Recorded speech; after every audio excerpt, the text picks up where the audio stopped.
Assalamualaikum warahmatullahi wabarakatuh. Sahabat fillah rahimakumullah. Malaikat Israel, sang malaikat pencabut nyawa, meminta izin kepada Allah Subhanahu wa taala untuk bertemu dengan sahabatnya, yaitu Nabi Idris alaihissalam. Allah pun mengizinkan mereka berdua untuk bertemu dalam rangka melepas rindu. Malaikat Israel kemudian berkunjung dalam wujud manusia, berupa seorang pria yang membawa banyak sekali buah-buahan. Nabi Idris alaihissalam mempunyai kebiasaan berpuasa sepanjang masa. Saat tiba waktunya berbuka, Nabi Idris kemudian menawarkan makanan itu kepada Israel. "Wahai Tuan, marilah kita menikmati makanan ini bersama-sama." Tetapi hal itu ditolaknya. Karena hal ini, tentu saja Nabi Idris pun secara perlahan menyadari bahwa tamunya ini adalah seorang malaikat yang sedang menyamar. Selepas makan, Nabi Idris terus melanjutkan ibadahnya, sedangkan malaikat Israel itu dengan setia menunggu sampai terbit matahari. Nabi Idris alaihissalam merasa aneh, curiga, dan heran melihat sikap malaikat itu. Akhirnya mereka berbincang-bincang, mengobrol mengenai segala hal, dan keluar berjalan-jalan melihat pemandangan sekitar. Nabi Idris berkata, "Wahai Tuan, apakah Tuan mau berjalan-jalan bersama saya untuk melihat keindahan alam sekitar?" Malaikat Israel menjawab, "Baiklah wahai Nabi Allah Idris alaihissalam." Kemudian keduanya berjalan-jalan melihat alam sekitar dengan berbagai jenis tumbuh-tumbuhan hidup di situ. Akhirnya ketika mereka sampai pada suatu kebun buah, malaikat Israel bertanya kepada Nabi Idris, "Wahai Nabi Idris, apakah Tuhan izinkan saya untuk mengambil buah ini untuk saya makan?" Nabi Idris pun menjawab, "Subhanallah, mengapa malam tadi Tuhan tidak mau memakan makanan yang tersaji halal, sedangkan sekarang Tuhan mau memakan yang tersaji haram?"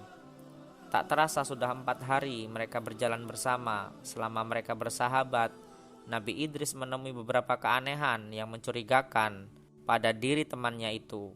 Segala tindak tanduknya berbeda dengan sifat-sifat manusia pada biasanya. Karena sudah mulai akrab dan curiga dengan gerak-gerik sang tamu, serta rasa penasarannya, Nabi Idris pun akhirnya bertanya maksud kedatangan malaikat Israel. Nabi Idris bertanya, "Ya Tuanku, sesungguhnya siapakah sebenarnya Anda?" Malaikat Israel menjawab, "Maaf, ya Nabi Allah, saya sebenarnya adalah malaikat Israel." "Malaikat Israel, kaukah itu malaikat sang pencabut nyawa?" tanya Nabi Idris dengan kagetnya. Malaikat Israel menjawab, "Benar ya Idris." Kemudian Nabi Idris bertanya, "Sudah 4 hari engkau bersama dengan saya, apakah engkau juga menunaikan tugasmu untuk mencabut nyawa makhluk-makhluk di dunia ini?" Malaikat Israel pun menjawab, "Wahai Idris, selama 4 hari ini banyak sekali nyawa yang telah saya cabut. Roh makhluk-makhluk itu bagaikan hidangan di hadapanku. Aku mengambil mereka layaknya seseorang yang sedang menyantap makanan." Nabi Idris kemudian bertanya lagi, "Wahai malaikat Israel, apa maksud kedatangan engkau kemari? Adakah engkau bermaksud mencabut nyawaku?" Malaikat Israel pun menjawab, "Tidak Idris, saya datang memang sengaja untuk mengunjungimu karena rasa rindu saya dan Allah pun mengizinkan saya. Wahai Israel, saya punya satu permintaan dan mohon kabulkan. Tolong cabut nyawa saya dan minta izin kepada Allah untuk mengembalikan nyawa saya kembali. Saya hanya ingin merasakan sakaratul maut yang banyak dikatakan orang sakitnya sangat dahsyat," pinta Nabi Idris. Malaikat Israel pun menjawab, "Sesungguhnya saya tidak pernah mencabut nyawa seorang makhluk pun, melainkan hanya dengan izin Allah." Atas izin Allah, keinginan Nabi Idris pun dikabulkan, maka dicabutlah nyawa Nabi Idris saat itu juga. Kemudian ia pun merasakan kematian ketika itu. Pada saat malaikat maut melihat kematian Nabi Idris, maka menangislah ia karena kasihan.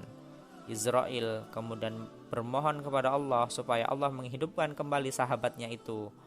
Allah mengabulkan permohonannya dan Nabi Idris pun dihidupkan oleh Allah Subhanahu wa taala kembali. Setelah hidup kembali, Nabi Idris menangis sejadi-jadinya. Dia tidak bisa membayangkan jika manusia-manusia lain mengalami sakaratul maut dengan kedahsyatan yang sama, sedangkan malaikat maut mencabut nyawanya dengan kelembutan.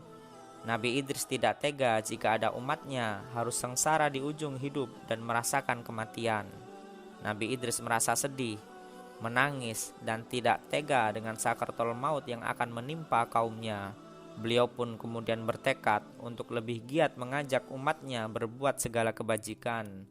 Wallahu alam bisawab. Semoga bermanfaat. Assalamualaikum warahmatullahi wabarakatuh.